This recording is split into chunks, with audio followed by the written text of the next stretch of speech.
প্রবাদ বাক্য কেন হইতো? সুদিনে বন্ধু বটে অনেকই হয়, দুর্দিনে হায় হায় কেউ কারো নয়। সত্য এটাই। টাকা আছে, বন্ধুর অভাব নাই। টাকা নাই, কেউ তাকায় দেখবে না। চাকরি আছে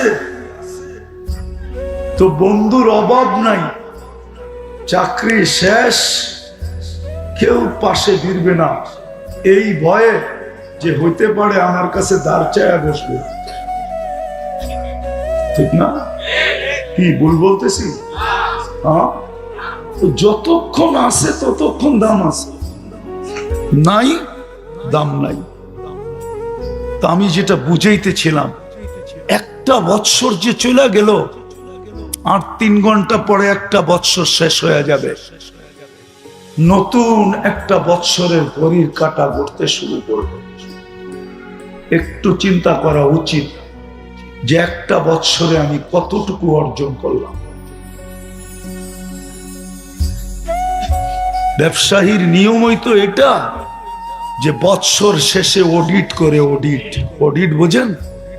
প্রত্যেক কোম্পানির অডিট হয়, প্রত্যেক প্রতিষ্ঠানের অডিট হয়, প্রত্যেক দোকানের অডিট হয়। আমার জীবনটার কি কোনো অডিট নাই? না, নাই। কার করা উচিত ছিল বলেন? নাইলে কিতাবে এই কথা লেখা আসবে কেন? হাসিবু কবলা আন তুহাসাবু। তোমার হিসাব নেওয়ার আগে তুমি তোমার অডিট করো। সূর্যটা তো এই কথা বলতে বলতেই ডুবছিল আজকে, যে লান আউদ ফি হায়াতিকা আবাদা। হতে পারে আর কোনোদিন তুমি আমাকে উঠতে নাও দেখতে পারো।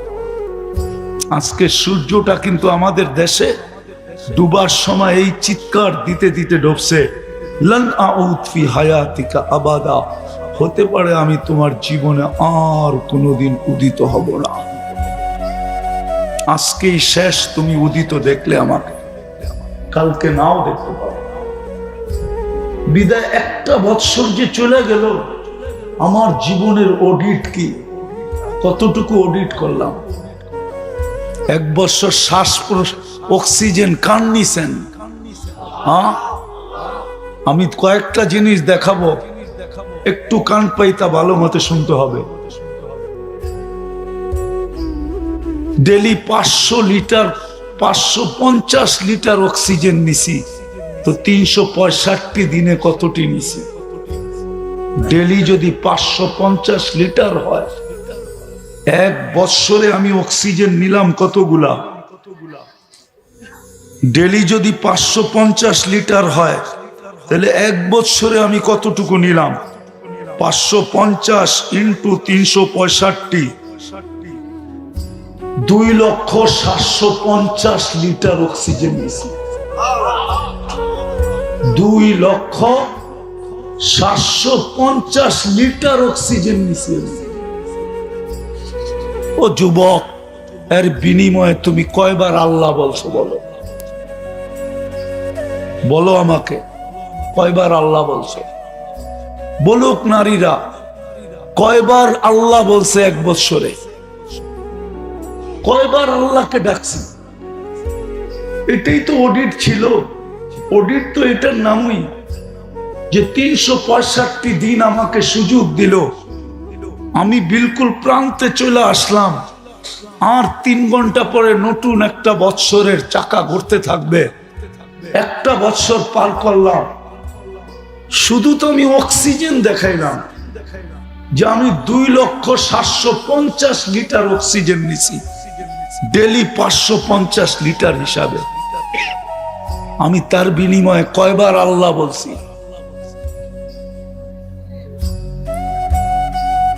কতটুকু আমি আল্লাহকে কতবার আল্লাহ বলছি? কতবার দুরূদ পড়ছি? কয় ওয়াক্ত নামাজ পড়ছি আমি 365 দিনে? একটু ভাবে, এটার নামই তো অডিট। অডিট কাকে বলে? একটু পরেই তো শেষ হবে। উচিত তো ছিল আজকে সারা দুনিয়ার মুসলমানের তো উচিত ছিল 31st নাইট, তো এটা কি বলে 31st নাইট?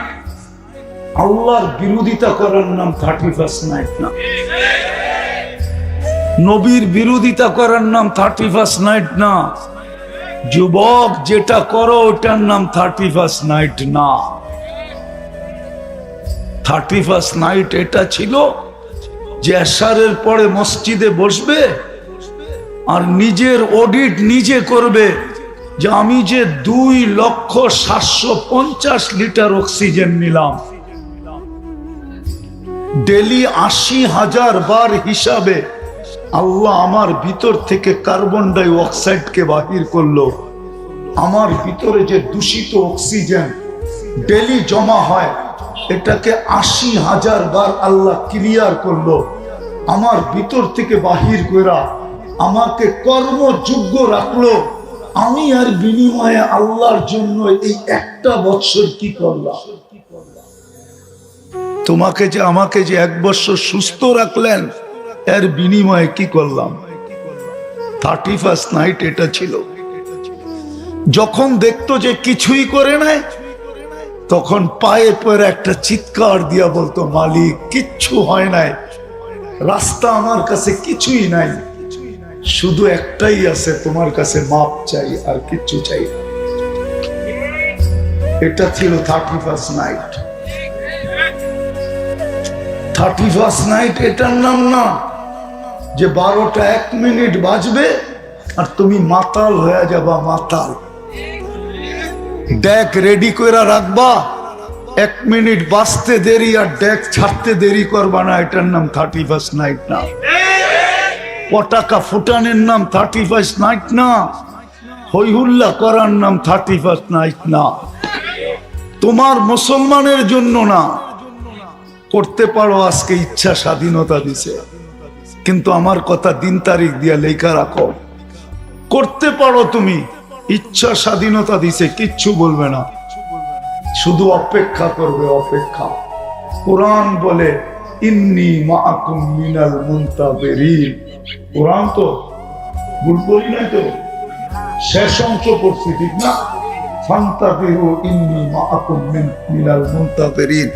আল্লাহ বলে তুই অপেক্ষা কর, আমি অপেক্ষায় আছি, আসতে দে সময়।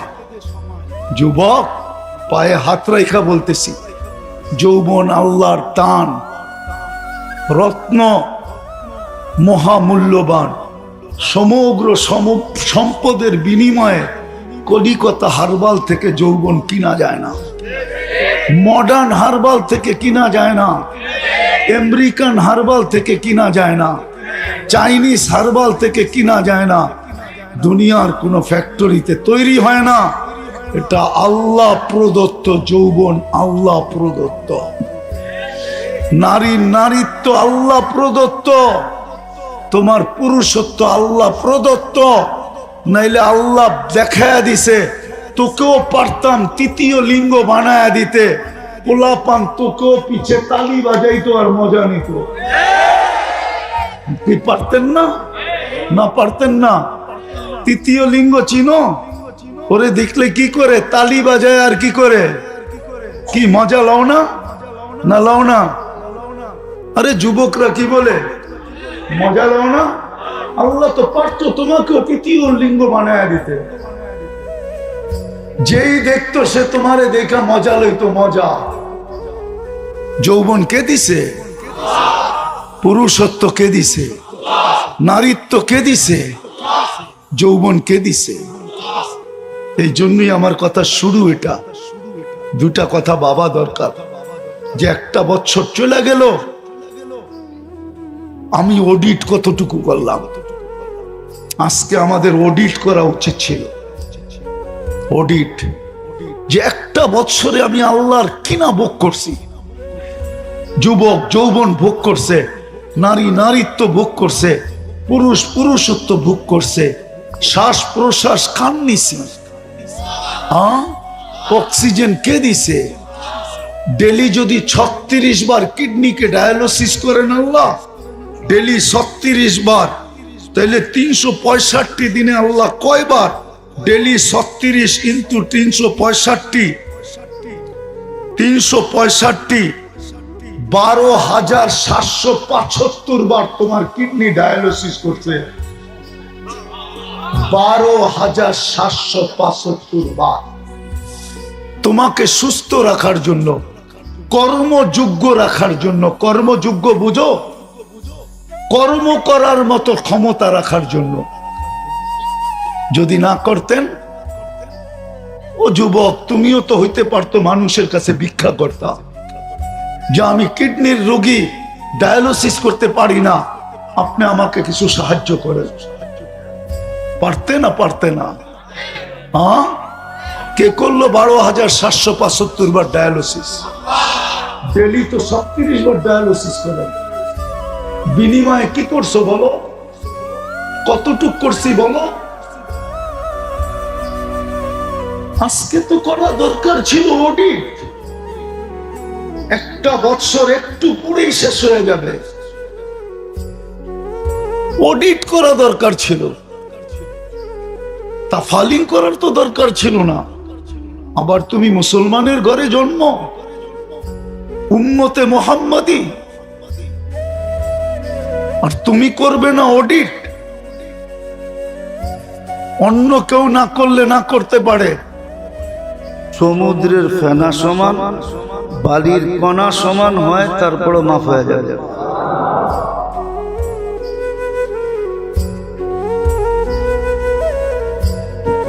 একবারে বললেন।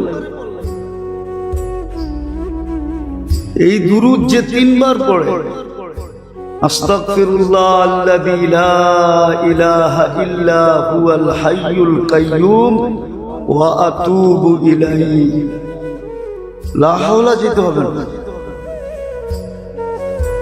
কঠিন? 3 বার পড়লে সব গুনাহ মাফ। সমস্ত গুনাহ মাফ।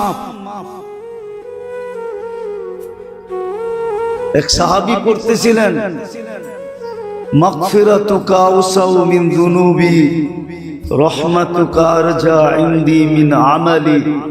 আল্লাহর রাসূল দূরের থেকে শুনতেছিলেন। আল্লাহর রাসূল বলতেছেন, আরেকবার পড়। তো আরেকবার পড়ছে। আল্লাহর রাসূল বলছে, আরেকবার পড়। আরেকবার পড়ছে। কয়বার হলো? আল্লাহর রাসূল বলতেছে, তোর পিছনের সব মাফ। কঠিন? হায় হায়, সত্য তো এটাই ছিল। সত্য তো এটাই ছিল। সত্য তো এটাই ছিল যে মুসলমান এগুলাই করবে, আর মুসলমানের সুখ শান্তি দেখা মানুষ, অন্যেরা ঈর্ষা করবে, আর টাকা দিয়া হইলো এই শান্তি কিনা নিতে চাবে, এই শান্তির সমাজে থাকতে চাবে। এটাই ছিল নিয়ম। কিন্তু আফসোস, বুঝেই তো পারি না, বুঝতেও পারি না। আমি বুঝতে পারছি না, আপনাদেরকে বুঝাইতে পারছি। এই জন্য মেরে দোস্ত, আল্লাহ ছাড়া আমাদের জীবন চলবে না। কেননা আপনাকে সদিচ্ছায় মুসলমানের ঘরে পাঠাইছে, সদিচ্ছায় উম্মতে মুহাম্মাদি বানাইছে। বিদায় আপনার বিধান অন্যের বিধান এক হইতে পারে না। বিদায় আপনার জন্য সবচেয়ে বড় আল্লাহ সঙ্গে থাকলেই চলবে।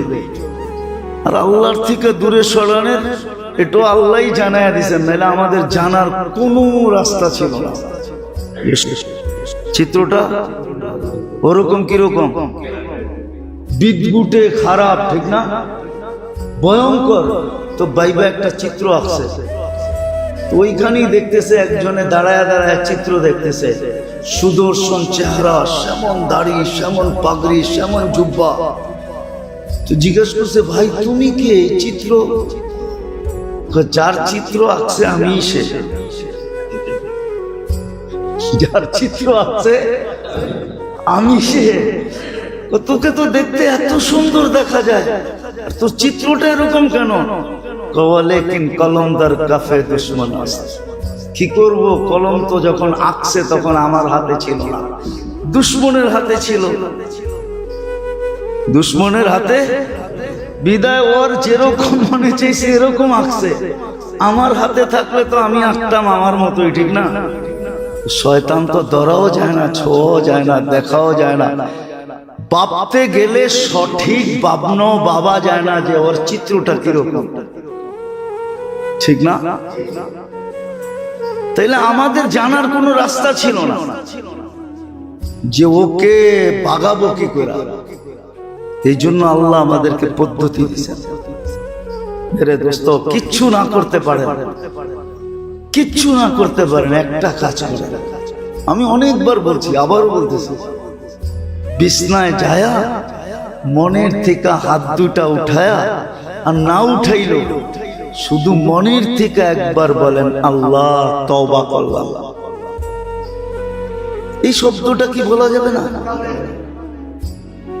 মনের থেকে বলেন, দিনের ভিতরে দুই একবার বলেন। সারাদিন কত মানুষকেই তো সরি বলেন, ঠিক না? না বলেন না? বলেন না? না বলেন না? এমন লোক নাই ডেলি দুই একবার সরি না বলে কাউকে। মাপ চাই বাবা, বলেন না? হ্যাঁ, তো আল্লাহকে 2, 4, 10 বার এই কথা বলতে অসুবিধা কি? আল্লাহ মাপ চাই। কিন্তু আপনি যাকে বললেন মাপ চাই, সে যতটুকু খুশি হলো আপনি জানলেন না। আমি হাদিস শুনাইতেছি আপনাদের।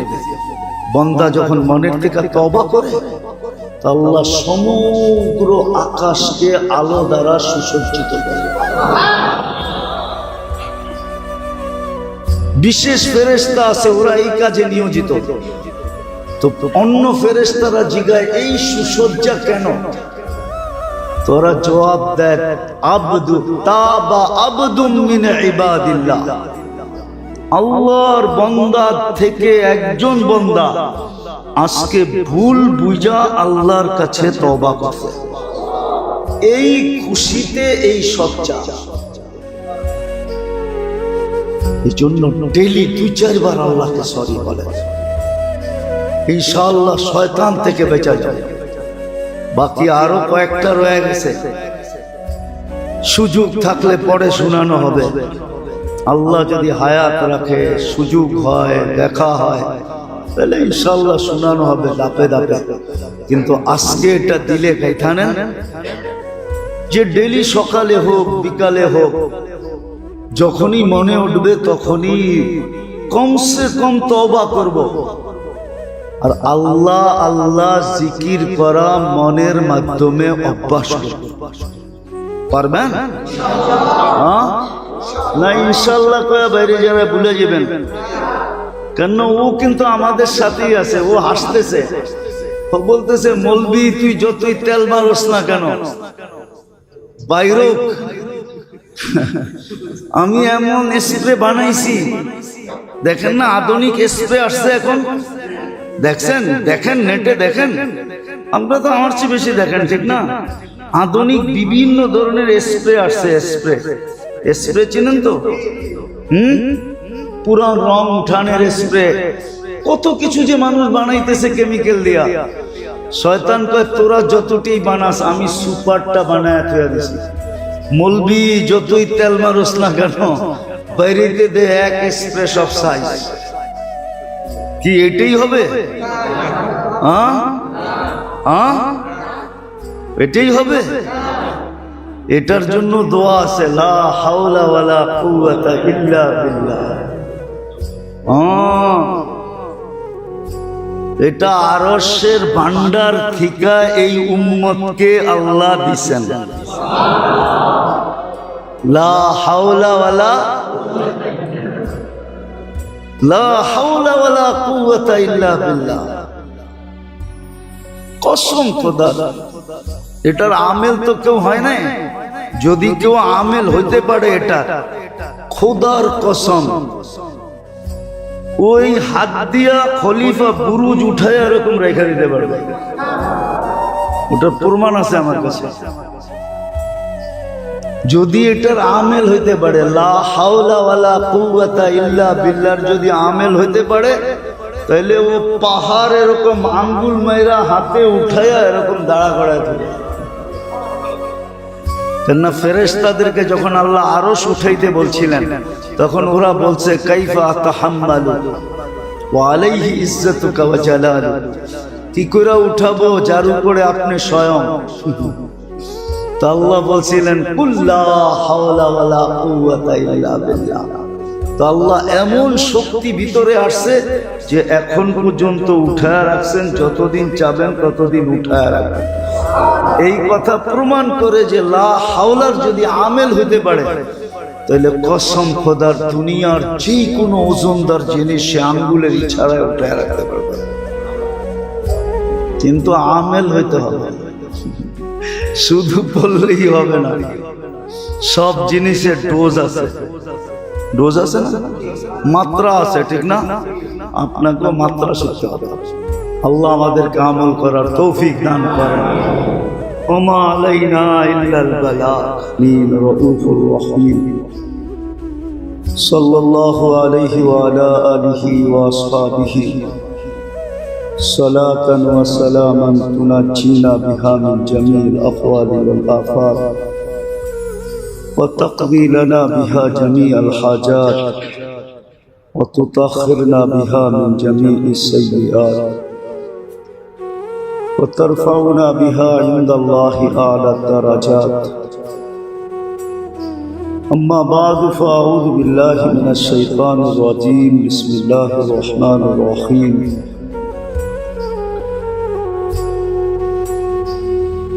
وأما من خاف مقام ربه ونهى النفس عن الهوى فإن الجنة هي المأوى. وقال رسول الله صلى الله عليه وسلم ألا إن النار سهل بشهوة أو كما قال عليه الصلاة والسلام. সম্মানিত উপস্থিতি, কোরআন হাদিস থেকে যতটুকুই তেলাওয়াত করলাম আশা রাখি একই সামনে রেখে কিছু কথা রাখবো। আল্লাহ আমাদেরকে সঠিক বলা এবং শিক্ষা এবং আমল করার তৌফিক দান করেন।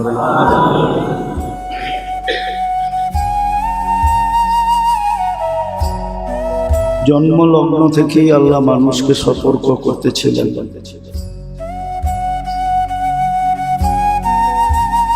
যদিও শিশু কিছু বোঝে না, তারপরও যেই পরিবেশে সে পা রাখে ওই পরিবেশকে আল্লাহ সতর্ক করতে থাকেন। আর সতর্ক করার সবচেয়ে বড় দৃষ্টান্ত হল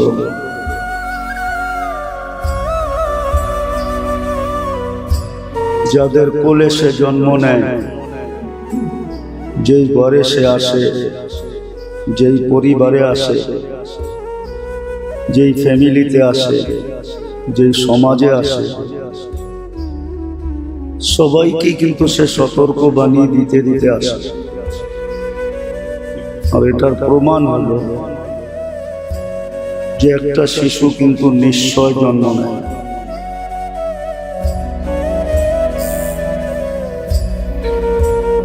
এতটুক নিশ্চয় জন্ম নেয়, অসহায় জন্ম নেয় না, সে বুঝাইতে পারে না কেউ বুঝতে পারে। আজকে আমরা যেখানে বসে আছি, যার যতটুকু অবস্থান বা বয়স বাড়ার কারণে, সময় অতিবাহিত হওয়ার কারণে, সময়ের চাক্কা ঘোরার কারণে বর্তমানে আমরা যে অবস্থানে আছি, শারীরিকভাবে, গঠনগতভাবে, এটা পরিপূর্ণ পূর্ণতা আল্লাহর পক্ষ থেকে আসছে। এখানে মানুষের কিঞ্চিত হাতও ছিল না। আগেও বলছি, এখনো বলতেছি, হাদিসে সুস্পষ্ট আছে চিত্র আল্লাহ তুলে ধরছেন। বোঝা গেল প্রথম দিন থেকেই পরিবারকে, মা বাবাকে, ফ্যামিলিকে, ঘরকে, সমাজকে আল্লাহ যেমন বুঝাইতে চেয়েছেন, চিত্রটাও বুঝাইতে চেয়েছেন যে আল্লাহ ব্যতীত এটা এক সুতাও আগে বাড়ার ক্ষমতা রাখে না। এই জন্য মাঝে মাঝে কিছু প্রতিবন্ধী হয়। প্রতিবন্ধী আল্লাহ কারো উপরে জুলুম করেন না, যে জুলুম করে প্রতিবন্ধী বানায় দিয়েছেন না, এটাও একটা উপদেশ হিসাবে বানায় দিয়েছেন। এটাও একটা উপদেশ। শর্ট ফিগার হওয়া এটাও প্রতিবন্ধীর অন্তর্ভুক্ত। লম্বা না হওয়া এটাও কিন্তু প্রতিবন্ধীর অন্তর্ভুক্ত। অঙ্গহানিতা নিয়ে আসা এটাও প্রতিবন্ধীর অন্তর্ভুক্ত। এটা দিয়ে আল্লাহ বুঝাইতে চাইতেছে, দেখো তোমাদের টেকনোলজি, তোমাদের প্রযুক্তি, তোমাদের বিজ্ঞান, তোমাদের লেখাপড়া এত উন্নত, তারপরও এটাকে দূর করার কোনো রাস্তা নেই। এটাকে প্রতিরোধ করার কোনো রাস্তা মানুষের কাছে নেই। আবার গরিবের ঘরে যেরকম প্রতিবন্ধী, আপনি হিসাব করলে দেখবেন ধনীর ঘরে প্রতিবন্ধীর মাত্রা বেশি। আপনি সার্ভে করেন, হয়তো আপনি ওদেরটা জানেন না, এই জন্য আপনার নলেজ নেই। বিত্তশালীদের ঘরে প্রতিবন্ধী বেশি, এটা মনে হয় অনেকের বিশ্বাস হয় না, ঠিক না?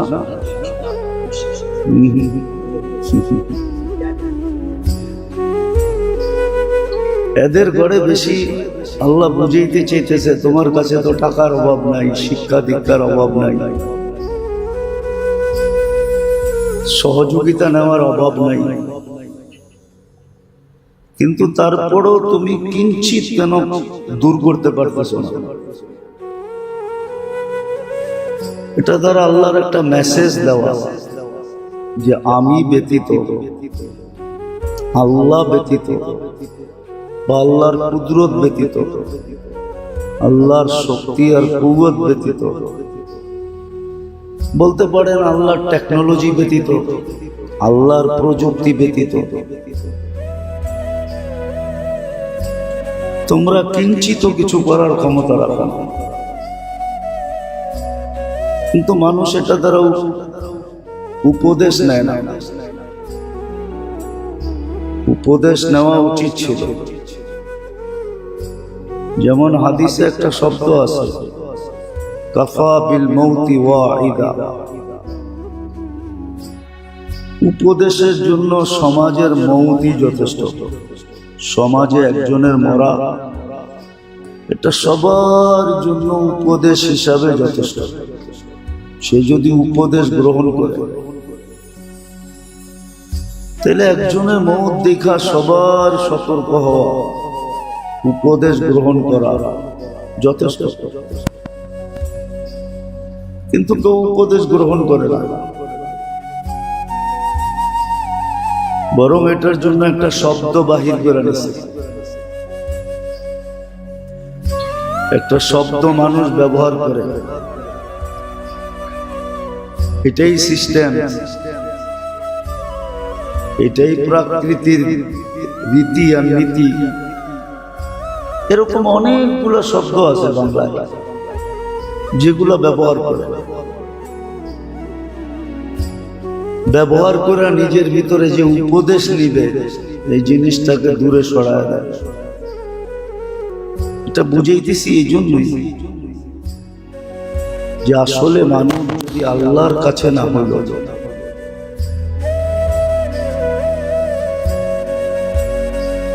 মানুষ যদি আল্লাহর করিব না হইল, আল্লাহর নিকটে না হলো, আল্লাহকে যদি সঙ্গে না নিল, আল্লাহকে যদি পক্ষে না নিল, আরেক শব্দ বলা যায় আল্লাহর রহমত যদি তার উপরে না হলো, তাহলে সিস্টেম সেট করার কারণে, সিস্টেম সেট আছে, সিস্টেম সেট হওয়ার কারণে দুনিয়ার জীবনটা চলে যাবে।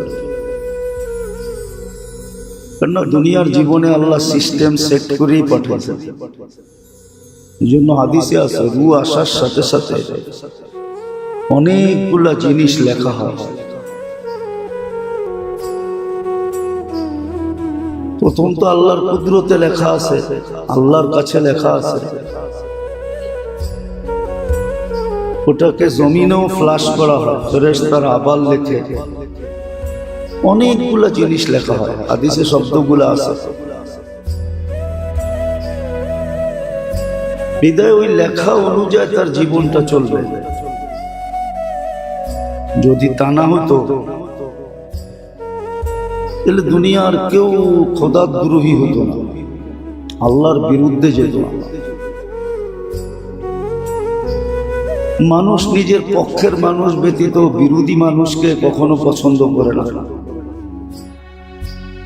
তাহলে আল্লাহ কাফের মুশরিককে কোনোদিন পালতেন না। ওই সিস্টেম আছে বিদায় পালতেছেন, যতদিন বাঁচবে অতদিন পালবে, সব কিছু তার বেয়ার করবে, আর করতেও আছেন, সব বেয়ার করতেছে আল্লাহ। অথচ আল্লাহর বিরুদ্ধে,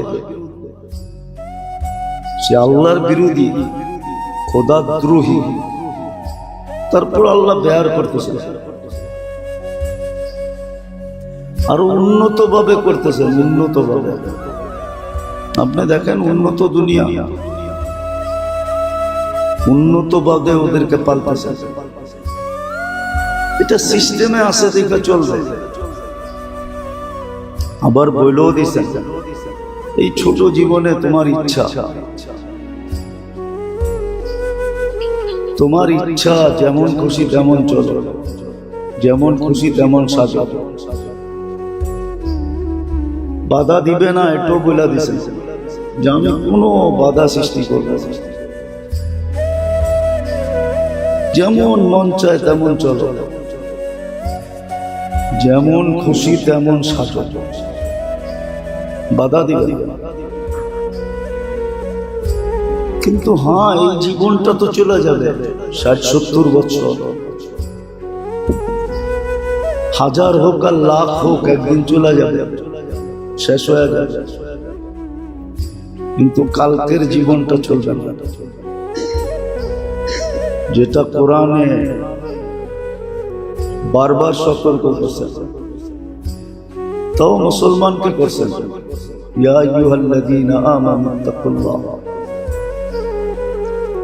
মুসলমানকে সম্বোধন করছেন, মা কদ্দামাত লিগাদ, কালকে চলবে না। এই জন্যই বলছে কালকের জন্য প্রস্তুতি কতটুকু।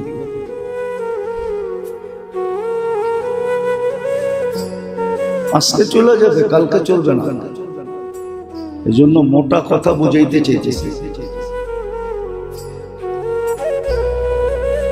আল্লাহকে সঙ্গে নেওয়া, আল্লাহর কাছে হওয়া, তাকাররুব ইলাল্লাহ হওয়া, এটা মুসলমান উম্মতে মুহাম্মাদীর জন্য একান্ত জরুরি, একান্ত জরুরি। আর এটাই সত্য, এটাই সত্য। একটা কথা বোঝানোর জন্য বলতেছি, দুনিয়া দারুল আসবাব। সবাই বলে পানি পান করলে পিপাসা দূর হয়, খাইলেই পেট ভরে। এই দুনিয়াটা আসবাব দিয়েই চলে, উপক্রম দিয়ে চলে। আমিও মানি চলে, আমিও মানি চলিয়ে, অথচ উম্মতে মুহাম্মদিয়ার মুসলমানের কোনো জিনিস আসবাবের সাথে সংযুক্ত না।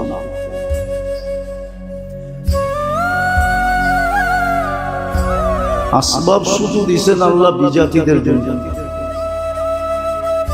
উদাহরণ দিলে বোঝা যাবে। আন্ধার জন্য লাঠি, এটাই ঠিক। অন্ধের জন্য এটাই, সে লাঠি ছাড়া চলতে পারবে না। আর চক্ষুওয়ালার জন্য লাঠি প্রয়োজন হবে না, এটাই সত্য। তো মুমিন মুসলমান আমাদের সব কিছু আসবাবের সাথে সংযুক্ত না, ডাইরেক্ট আল্লাহর সাথে সংযুক্ত। ওদেরকে আসবাব দিয়া সান্ত্বনা দিছেন, আমাদেরকে আমল দিয়া সান্ত্বনা দিছেন। আসবাবের সাথে কোনো ওয়াদা রাখেন নাই, অঙ্গীকার রাখেন নাই, কোনো চুক্তি রাখেন নাই, কিন্তু আমাদের আমলের উপরে ওয়াদা আছে, অঙ্গীকার আছে। ওয়াদা আছে, অঙ্গীকার আছে যে এই আমল করলে এটা মিলবে, এই আমল করলে এটা মিলবে, এই আমল করলে এটা মিলবে। তাহলে আমল বলতেন না। আর আমলের উপরে এত বড় বড় কিতাবও লেখা হতো না। উম্মতে মুহাম্মদী আমরা যারা মুসলমান, যারা আমাদের সব কিছু আমলের সাথে সংযুক্ত। মানিয়েন না মানি,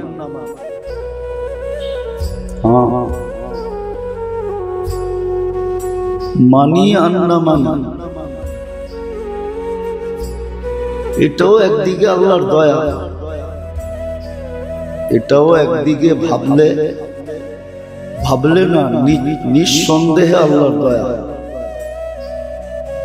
যে মুমিন মুসলমানের দুঃখ কষ্ট দ্বারা তার গুনাহ মাফ হয়, এমনকি কাটা বিঁধলেও গুনাহ মাফ হয়, খোঁচা খাইলেও গুনাহ মাফ হয়। শুধু গুনাহ মাফ হয় না, আবার সওয়াবও মিলে।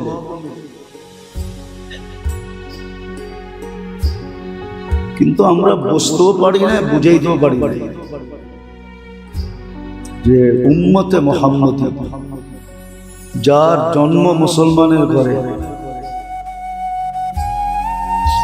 যে জন্মসূত্রে উম্মতে মুহাম্মদী হিসাবে ঘোষিত, শুধু ঘোষিত না, সিল মারা, বিলকুল দলিল করা, জন্মসূত্রে উম্মতে মুহাম্মদী, জন্মসূত্রে মুসলমান। তার এই কথাটা বিশ্বাস না, এই কথাটাই মানা উচিত যে আল্লাহ ব্যতীত আমার চলবে না।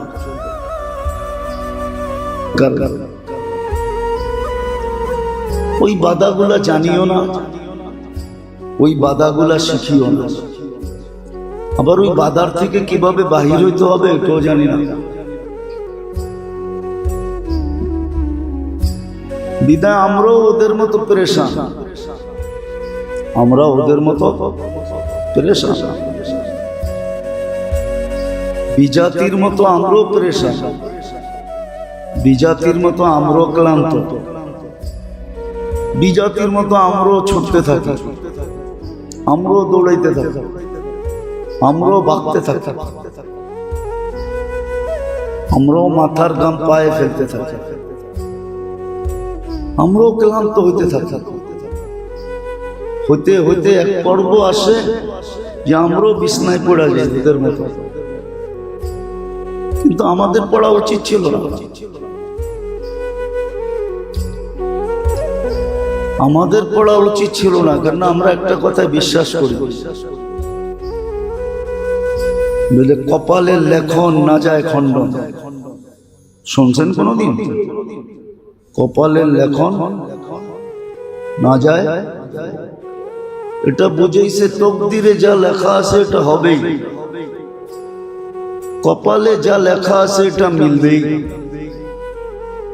তাহলে যেই কথা বিশ্বাস করে ওর তো ক্লান্ত হওয়ার কথা না, ওর তো ছুটার কথা না। কিন্তু আমরাও ওদের মতো পরেশান, যাদের কপালে পরেশানি লেখা আছে। হ্যাঁ, সত্য এটা। আমরাও বিজাতির মতো সারাদিন মাথার ঘাম পায়ে ফেলতে থাকি, সারাদিন ছুটতে থাকি, সারাদিন দৌড়াইতে থাকি। আমরাও ওদের স্লোগানই ব্যবহার করি, পরিশ্রম করো ধন আসবে, ধন আসলেই তোমার কাছে প্রসাদনী আসবে, আর প্রসাদনী আসলেই তুমি সুখী হবে। অথচ আল্লাহ বারবার দেখাইতেছে প্রসাদনীওয়ালাদের আত্মহত্যা, বারবার দেখাইতেছে। বছরে 2-4-20টা দেখান আল্লাহ। এই বাংলাদেশেই 2-4-10টা ঘটে প্রতি বছর, যে প্রসাদনীর কোনো অভাব নেই। প্রসাদনী বোঝেন তো?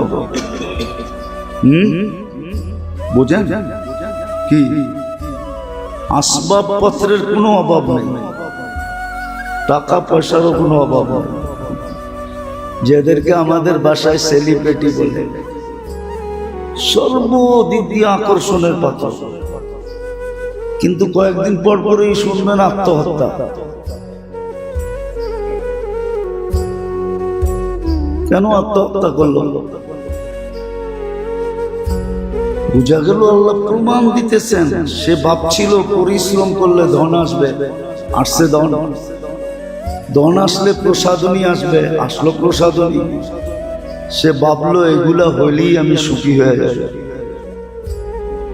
কিন্তু সুখে কি মানুষ আত্মহত্যা করে? তাহলে তো ডেলি 2-4 হাজার বাইতুল্লাহর ছাদের থেকে লাভ দিয়া জান দিত, ঠিক না? যে এইখানে মরলেই জান্নাত, ঠিক না? কি কোন? হ্যাঁ, বাইতুল্লাহর ছাদের থেকে যদি কেউ লাভ দিয়া মরতো, তো মরতো কোথায়? আরে বলেন না, বাইতুল্লাহর ভিতরে মরতো, ঠিক না? কাবার ভিতরে মউত, এটা তো ভাগ্যের কথা, ঠিক না? হ্যাঁ, তাহলে তো ডেলি ছাদের থেকে 2-4 হাজার লাভ দিত আর মরতো। আর সৌদি প্রশাসন লাশ উঠাইতে উঠাইতেই ক্লান্ত হতো, ঠিক না? কিন্তু কত লাভ দেয় না। তো আত্মহত্যা একটা ভালো জিনিস না, ঠিক না? কিন্তু করে কেন? হ্যাঁ, ও বলতেও পারে না কাউকে, সইতেও পারে না, কইতেও পারে না, বিদায় আত্মহত্যা করে। তো মোট কথা এটাই বোঝা গেল, এটাই মাইনা নেন। না মানতে চাইলেও মন জোর করে মেনে নেন যে যাকে মুসলমানের ঘরে জন্ম দিয়েছেন, জন্মসূত্রে যাকে উম্মতে মুহাম্মদী বানায়া শ্রেষ্ঠ উম্মতের সিল কপালে লাগায় দিয়েছেন, ও আল্লাহ পাওয়া ব্যতীত ওর জীবন চলবে না, ওর জীবন চলবে না। কেননা দুনিয়া তো এটা সত্য, সবার জীবন ধারা এক না, সবার জীবন ধারা এক না। আছে গ্রামগঞ্জে পান্তা ভাত মরিচ পোড়া দিয়া খায়া, তারপরও দাঁড়ায় আলহামদুলিল্লাহ বলে,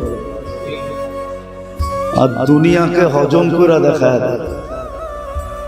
আর পাবেন ঢাকা শহরে পান্তা ভাতের কাজ দিয়া হাইটা গেল নাক ছিটকায়, সকালে পান্তা ভাত খামু কেমনে? ওর পরোটা রুটি ছাড়া সকালে হয় না। পান্তা ভাত কেন, গরম ভাত দিলেও খাবে না, ঠিক না? ও একই কথা বলবে, সকালে ভাত খায় কি করে, ঠিক না? তো জীবন দ্বারা সবার জন্য এক না। বাঙ্গা খাটে সবাই ঘুমাইতে পারে না। বাঙ্গা খাটে পারে নাকি? বাঙ্গা খাটে সবাই ঘুমাইতে পারে না। আমরা দেখছি অনেককে মসজিদে পর্যন্ত আসে না। বললে মানবেন কিনা মানি না জানি না, বলছে মসজিদের অবস্থা যেরকম পেশাব পায়খানার, আমার যদি পেশাবে ধরে তো আমি পেশাব করবো না? আপনাদের পেশাব পায়খানা তো আমাদের উপযোগী না। হ্যাঁ, মনে হয় আপনি আমার এই কথা মানতেছেন না। আমাদের উপযোগী তো না, এই জন্য মসজিদে পর্যন্ত আসে না। তো সবার জীবন ব্যবস্থা, জীবন দ্বারা এক না। যদি এটা আপনি মানেন, তাহলে মুসলমান আর কাফের জীবন দ্বারা এক হয় কি করে? এটা কেন মানেন না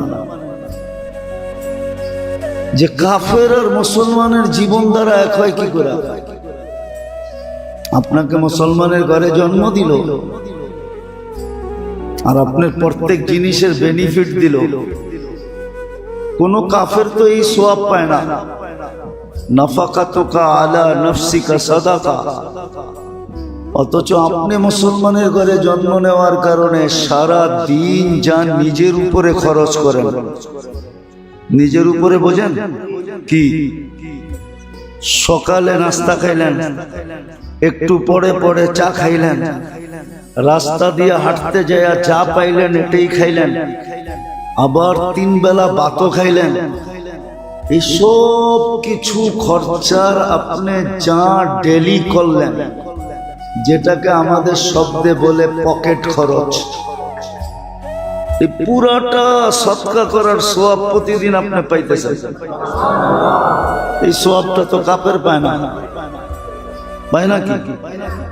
না, মনে হয় পায়। এই সওয়াবটা তো পায় না। এখন আপনার থেকে বাদ দেন, নাফাকাতুকা আলা আয়ালিকা সাদাকা। সারাদিন পরিবার পরিজনের প্রয়োজন মিটাইতে যায় যা খরচা করে, ওটা পুরো সদকা করার সওয়াব পায়।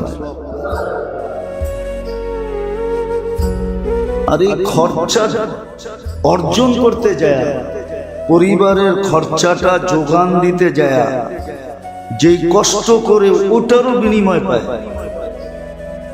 যে গাম জোরে ওটারও বিনিময় পায়। পাইতে পাইতে পাইতে পাইতে পাইতে হাদিসে আছে, শ্রম পেশার মানুষ যখন সারাদিন শ্রম দিয়া বাড়িতে ফিরে, তখন সে নিষ্পাপ ঘরে আসে। নিষ্পাপ, এরকম নিষ্পাপ যেরকম তার মা তাকে এই মুহূর্তে জন্ম দিল। রাজা কা ইয়াউমিন ওয়ালাদাতহু উম্মু, এরকম নিষ্পাপ ফিরত আসে। এই বেনিফিটটা তো কাফের পায় না, কোন বিধর্মী পায় না। আপনি মুসলমানের ঘরে জন্ম নেওয়ার কারণে পাইতেছেন, নিজেকে মুসলমান বলার কারণে পাইতেছেন, উম্মতে মুহাম্মদী হওয়ার কারণে পাইতেছেন। আপনার ঘুমও তো ইবাদত, আপনার সজাগ হওয়াও ইবাদত, প্রত্যেকটা মুহূর্ত ইবাদতে রূপান্তরিত হইতেছে। এই বেনিফিটটা আপনি কেন পাইতেছেন? বিদায় আপনার জীবন দ্বারা ওর জীবন দ্বারা এক হয় কি করে?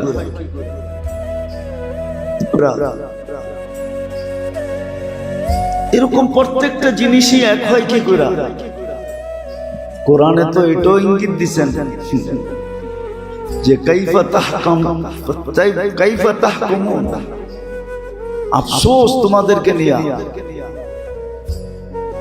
যে তোমরা এটা কিভাবে সিদ্ধান্ত করো যে দুটোটাই এক।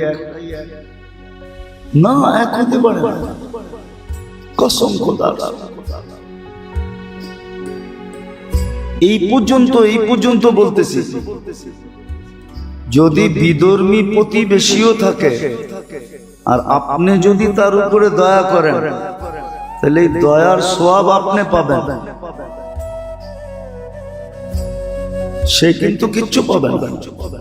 আর সে যদি আপনার উপরে করে কিচ্ছু পাবেন না। হ্যাঁ, এতটুক পাবে যে দুনিয়াতে ওই প্রবাদ বাক্য সত্য হবে, কারবালা হো বালা।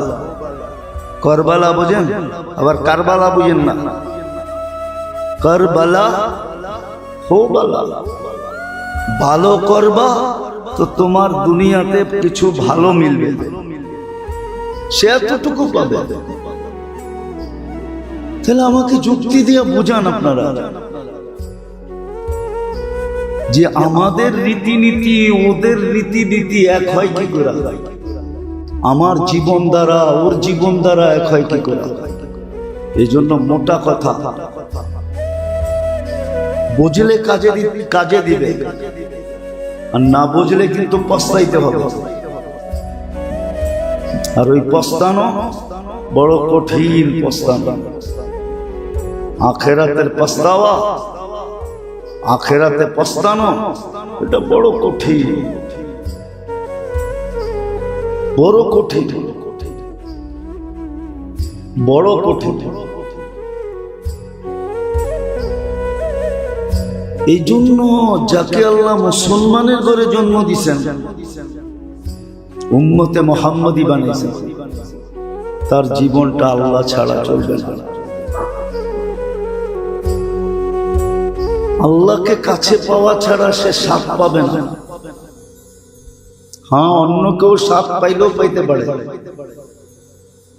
ওটা নিয়ে আমার কোনো আলোচনা নাই, মতবিরোধ নাই। আরেকজন পাইলে পাইতে পারে, বিজাতি পাইলে পাইতে পারে, কারণ এটাও ইঙ্গিত আছে সে যা পাবে এখানেই পাবে, যা পাবে এইখানেই পাবে। অনেক মালিক পাওয়া যাবে, দুপুরের খাওয়াটা কর্মচারীকে নিয়ে খায়, কিন্তু আজ পর্যন্ত একবারও কর্মচারীকে বাসায় দাওয়াত করে খাওয়ায় না।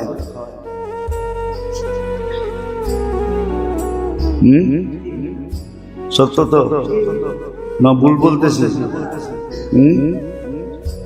ডেলি দুপুরে যা আসে বাসার থেকে সবাইরে নিয়েই খায়। এটা বলে তোদের দিও আন, আমারটাও লও, চল মিলাজিলা খাই, এটা বলে। কিন্তু আজ পর্যন্ত একদিনও বাড়িতে দাওয়াত করে খাওয়ায় নাই। ঠিক না? না নাই? হ্যাঁ, বাড়িতে গেলে গেটের ভিতরেও ঢুকতে দেয় না। ও তো ভাবছে ডেলি আমাদেরকে নিয়ে খায়, বাড়িতে গেলে মনে হয় বেডরুমই বসে, অথচ গেটের ভিতরেও ঢুকতে দেয় না। এরকমই বিজাতিকে এইখানে দিবে, এটাই ওয়াদা, ওইখানে আর দিবে না, ওইখানে আর। এই জন্য ভালো মতে বোঝেন। এতগুলা কথা বলতেছিলাম গত জুমার কথার উপরে,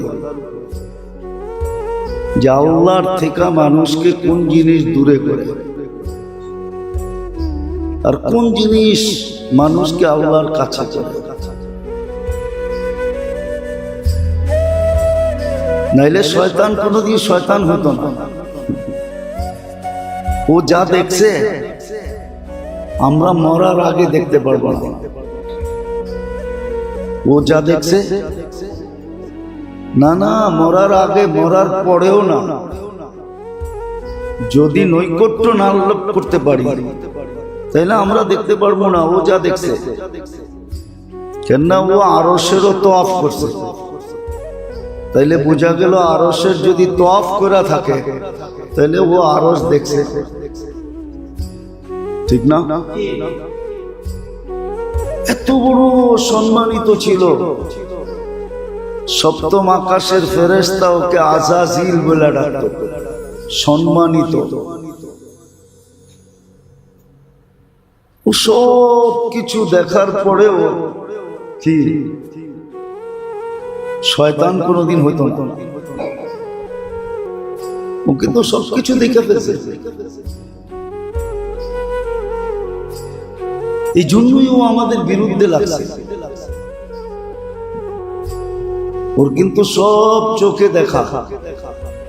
এই জন্য আজও এক জায়গায় আসলে ও বলে, কোরআনে আছে, ফালাম্মা কাফারা ক্বালা ইন্নী বারীউম মিনকা ইন্নী আখাফুল্লাহ রাব্বাল আলামিন। যখন ওর প্ররোচনায় কোনো মানুষ কুফরি কইরা ফেলে, তোর সাথে সাথে বলে ইন্নী বারীউম মিনকা, আমি তোর সাথে নাই, আমি আল্লাহকে ভয় পাই। কোরআনে আছে, এখনো বলে।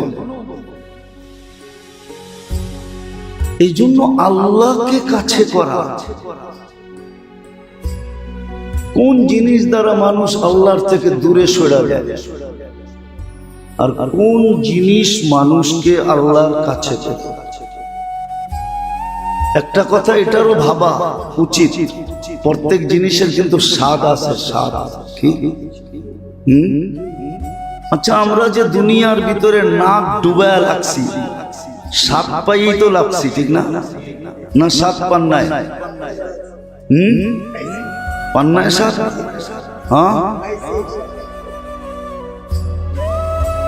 তো প্রত্যেক জিনিসের একটা স্বাদ আছে, আল্লাহ পাওয়ারও একটা স্বাদ আছে, মজা আছে। আর আল্লাহ যারা পাইছে সত্যই, যারা আসলেই আল্লাহ পাইছে, ওদের স্বাদের ধারণা করতে পারবেন না যে ওরা কত বড় স্বাদের ভিতরে আছে। ওই স্বাদ আপনার আমি অনুভব করতে পারবো না। নাইলে বেলাল রাদিয়াল্লাহু তাআলা আনহুর কাহিনী, যে বুকের ভিতরে, গত জুমায় মনে হয় বলছিলাম, বুকের উপরে চাটান পাথরে, আর নিচে উত্তপ্ত জমিন, তার উপর দিয়া মাই, তারপরও আহাদ আহাদ বলতেছে। এটা স্বাদ।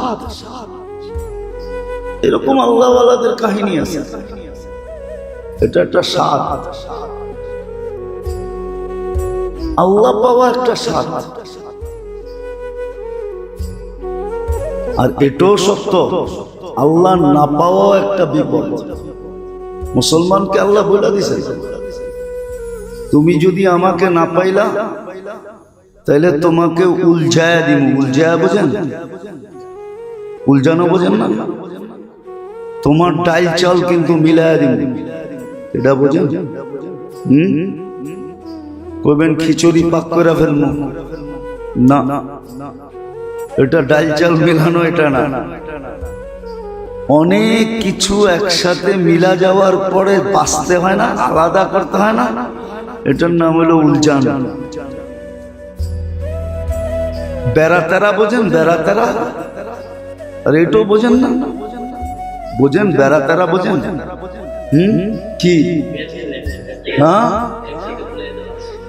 একসাথে সুতা, যেরকম সুতার বান্ডেল প্যাচ লেগে যায়, খুলতে খুলতে খুলতে সারাদিন পার হয়ে যায়। আল্লাহ বলে এরকম তোমাকে উলঝায় দেন। হ্যাঁ হ্যাঁ, সত্য। কামের কাম কিচ্ছু হবে না, কামের কাম সারাদিন খালি দৌড়াইবে, কামের কাম কিচ্ছু হবে না, কামের কাম কিচ্ছু হবে না, সারাদিন খালি দৌড়াবে, উলঝায়া দিবে। বেড়া তেরা লাগায় দিব, প্যাচ লাগায় দিব, প্যাচ। এটা তো বোঝেন? আল্লাহ বলবে সর্ব কামে তোদের প্যাচ লাগায় না, প্যাচ লেগে যাবে। এটা ছুটাইলে ওইটা আসা পড়বে, ওইটা ছুটাইলে আরেকটা, একটার পর একটা আসতেই থাকে। এটা মুসলমানের ব্যাপারে বলা আছে। হ্যাঁ, দুটা কাজ করব, দিলকে তোমার গরিব বানায় দেব। দিল গরিব।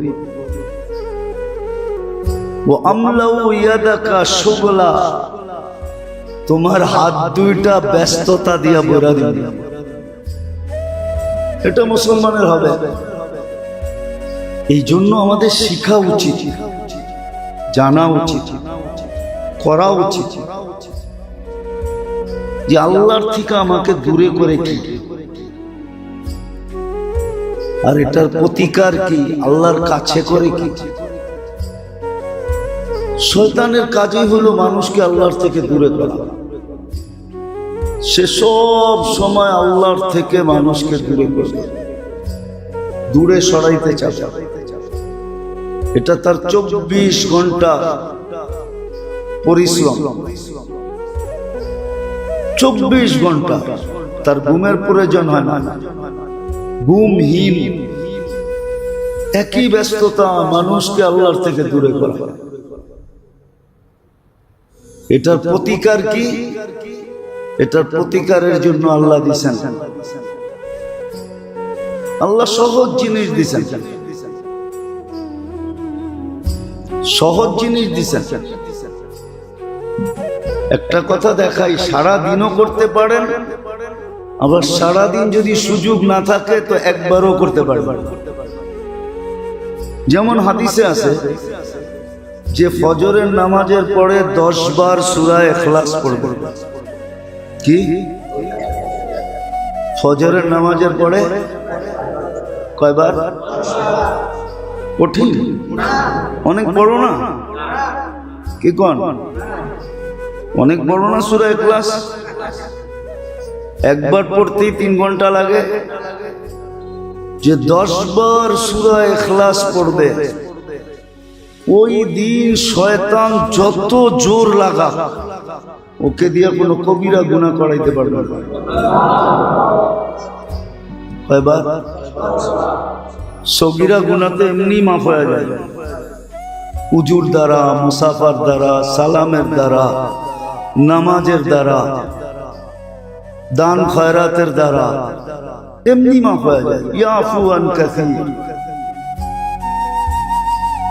এটা হলো একবারে করা। সকালে কোরআন এলো, ফজর পড়লো বা জামাত, তারপরে সূরা ইখলাস 10 বার পড়লো। তো সারা দিন শয়তান থেকে কি কোন কবিরা গুনাহ যত জোর লাগা, শুধু শয়তান থেকে বাঁচা না, আরেকটাও আছে, জান্নাতে একটা ঘরও কমপ্লিট হবে। কি কইবেন? জান্নাতের ঘর কি আমাদের ঘরের থেকে সুন্দর নাকি? ঠিক না? আমাদের গুলা ইটের, মার্বেলের, টাইলসের, ঠিক না? কি কোন? বড় বড় আর্কিটেকচার বানাইছে, হ্যাঁ, এত সুন্দর ডিজাইন, ঠিক না? একটা কথা মনে উঠলো, এই জন্য বলতেছে, রাগ হয়ে যাবে? আল্লাহ যদি কুকুরের সেল আমাদের নাকে দিত না, তাহলে একজনও আমরা ঘরে বাস করতে পারতাম না। আমাদের পেশাব পায়খানার দুর্গন্ধে আমরা পাগল হয়ে যেতাম, পাগল। আমাদের নাকে হলো 5 লক্ষ সেল, আর কুকুরের নাকে দিছে আল্লাহ 25 লক্ষ সেল। ওই সেল যদি আপনার নাকে দিত, পাগল হয়ে যেত। তা আমরা তো মনে করি আমাদের ঘরটাই জান্নাতের চেয়ে উন্নত, ঠিক না? নাইলে তো সবার রাত্র 3টার সময় মসজিদে আইসা বসে থাকার উচিত ছিল, যে ফজর পড়েই পড়মু আর জান্নাতে একটা ঘর কমপ্লিট করবো। অথচ দেখেন বাংলাদেশের সহি দলিল, সঠিক দলিলের চেয়ে আমার মনে হয় জাল দলিলের সংখ্যাই বেশি হবে। কি মনে হয়? বোঝেন না? কি বুঝছেন? জাল দলিলের সংখ্যাই 1 নম্বরের চেয়ে 2 নম্বরের সংখ্যাই। সামান্য দুনিয়া একটা বাড়ি বানানোর জন্য আপনি এত কষ্ট করতেছেন, এত ছলচাতুরির আশ্রয় নিতেছেন, এত এজাল ভেজালের আশ্রয় নিতেছেন, এত ধোঁকা সুখার আশ্রয় নিতেছেন, অথচ পিছে তো স্লোগান চলতেছে পাইলেই কয়দিনের জন্য, পাইলেই পাইলেই কয়দিনের জন্য। পাইলেনি আপনি বাড়ি, কয়দিন বাড়ি থাকবেন? কয়দিন? হ্যাঁ, আরে বলেন না, কয়দিন? 60-70 বছর? কতজনের তো বাড়িও আছে, ঠিক না? হ্যাঁ, আছে না? কিন্তু ওর ফ্যামিলি তো ওই বাড়িতে থাকে না। প্রমাণ দিমু? দিমু না, অনেকে রাগ হয়ে যায়। দিমু? এই যে আহসান মঞ্জিল আছে, কে থাকতো? দুর্মিয়া নওয়াব আহসানুল্লাহ থাকতো। এর ফ্যামিলির লোকজন আছে না, ওরা থাকুক না, ওইখানে যায়। সরকারি তো কার ধাক্কা দিয়ে বের করে দেবো, বেরো, এটারে জাদুঘর বানাইছি। আহসানুল্লাহর ফ্যামিলি তো আছে, আছে না? আরে যান নওয়াববাড়ি গিয়ে জিজ্ঞেস করেন, ওদের কয়েকটা টেস্টি আছে না, আছে না? কে কোন বংশের আছে না? থাকুক না, যে এত বড় মাঠ, এত বড় বাড়ি থাকতে পারে, ঠিক না? হ্যাঁ, কি দিব থাকতে? হ্যাঁ, বাড়ি আছে, বংশ আছে, থাকতে পারে না, ঠিক না? সত্য তো? হ্যাঁ, এরকম কয়টা দেখাবো? সারা বাংলাদেশে অনেক আছে, গোষ্ঠী জ্ঞাতি সব আছে। আমি তো বলি, আবার শুনলে মিডিয়ায় কথা চলে যাবে, আবার ওনারা খারাপ মনে করে কিনা। বলে এই আহসান মঞ্জিল না বানায় যদি মাজার বানাইতো, তাইলেও মনে হয় কিছু কামাই এখান থেকে আসতো, তাইলে খাইতে পারতো।